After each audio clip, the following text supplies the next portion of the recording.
السلام علیکم ورحمۃ اللہ وبرکاتہ۔ آج ہم ایک اہم موضوع پر بات کریں گے۔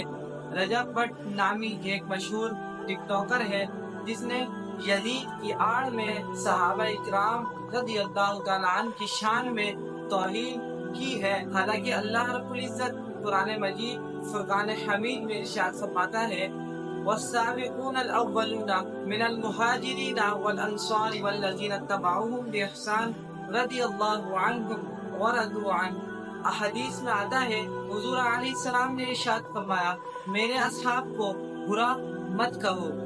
رجب نے یزید کی آڑ میں حضرت امیر معاویہ رضی اللہ تعالیٰ عنہ کی شان میں گستاخی کی ہے، ان کی شان میں توہین کی ہے۔ تو اصحاب کی عزت ایمان کا حصہ ہے۔ جو صحابہ کو برا کہے وہ ہمارے دل سے دور ہے۔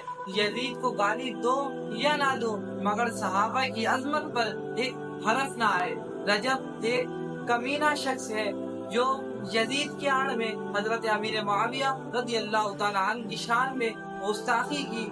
جو شخص نبی سے محبت کرتا ہے، جو شخص حضور سرور کونین صلی اللہ علیہ وسلم سے محبت کرتا ہے، ان کے صحابہ سے دشمنی نہیں کر سکتا۔ رجب بٹ جیسے گستاخوں کو رد کرنا ایمان کی علامت۔ میں حافظ انس صحابہ کی دفاع میں یہ ویڈیو بنا رہا ہوں، اسے آپ آگے سے آگے شیئر کریں تاکہ لوگوں کو یہ بات پتہ چل جائے۔